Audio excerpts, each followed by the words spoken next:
Hey, what's up guys? I'm back with another video. I got some Black Ops 2 gameplay for you on the PC, as you can tell. I've been really loving this Bracky shotgun. This stuff is a lot of fun to use. It's a train wrecking machine, and it's pretty damn awesome. I really like it a lot. So there's just some people asking me about the game. Usually when I play a game for a while, a lot of people like to ask me what I think about it, my initial thoughts, and some people still haven't gotten this game. And seeing as Christmas is pretty much right around the corner, a lot of people were wondering if it's worth picking up.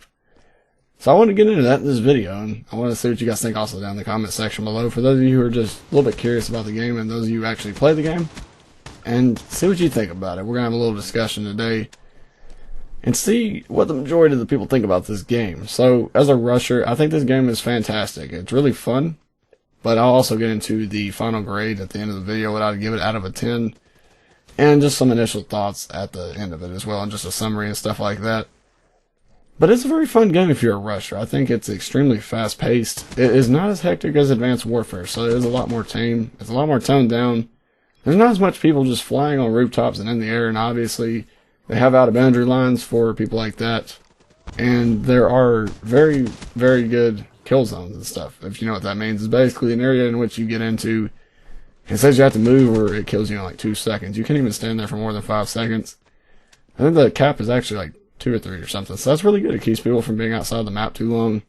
And if they're trying to hide or something, they usually end up dying. So I'm glad to see that they're implementing stuff like that into the game with kill barriers and stuff like that that would also affect the spawns, where people can just sit in the back of a spawn, literally, and just sit there and just initially farm for kills and stuff. And that could break a lot of stuff in the game, as you guys would imagine. I would imagine myself that it would break a lot of things, and it's good to see that they're carrying and actually taking that into consideration, that, you know, obviously there's going to be things that can break the game like that.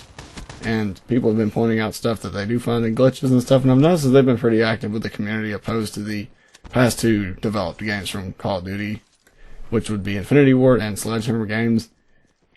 So it is good to see that. I will give Treyarch this. They usually communicate with the community pretty well, and they do their job. And look at this guy laying down right here. What is he doing? I almost ran past that dude with 6 cents, saved my ass right there, and I'm actually glad I had that perk, because I always usually run with it because I don't rely on it, but it does help me whenever I miss an enemy sometimes. If he is not running hardwired, I believe is what it's called, and all that good stuff, and it keeps you from just making silly mistakes. I would have ran right in front of the guy and got shot. I can almost guarantee that. Wouldn't have been able to spin around and shoot him in time. But back with the game. How does the weapons feel? How do they control? The gunplay overall?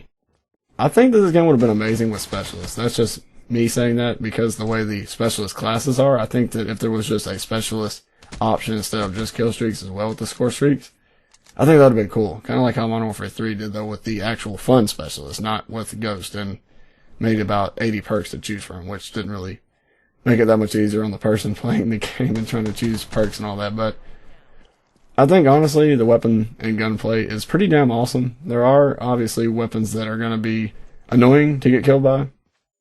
The LMGs. And just some of the random weapons that I've noticed that are from the specialist class. Just like a lot of random weird deaths.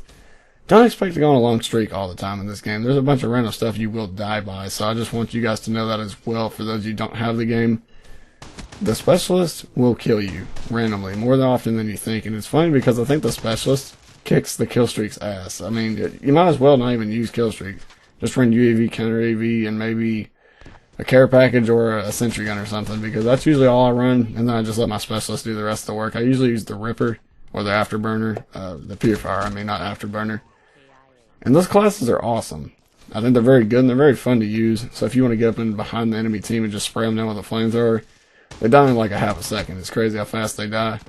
And the Ripper is just awesome because you get to melee people. And if you're reloading or something, it's very good to save your ass if you just click a button and then you just boom, hit them in the face. Usually it locks onto them. And if you don't end up using that, then it still shows them up on like your screen where it's like a little diamond or something, like as if you were in the AC-130.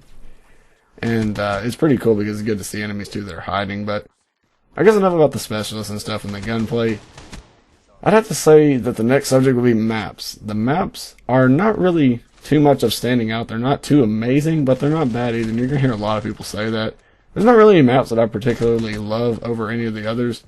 I'd have to say this one would probably be one of them because it does have good flow. It's got good long lines of sight. It's got good close range and, you know, just stuff like that. It's a pretty all-around good map. I like it. And maybe 2 or 3 others that I really like. But other than that, there's not really any that stand out to me.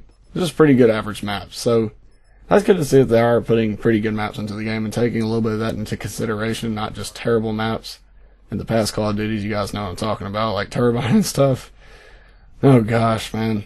But, final summary of this game, 8 out of 10. Pretty fun Call of Duty to play. It's definitely better than the last two, so if you stuck around enough for the last two, you'll probably definitely like this one. It's a little bit of a breath of fresh air for rushers and stuff, and even people that are more stationary will enjoy it as well. But let me know what you guys think down in the comments below. You guys, of course, have an awesome day. I'll see you in the next one. Thanks for watching.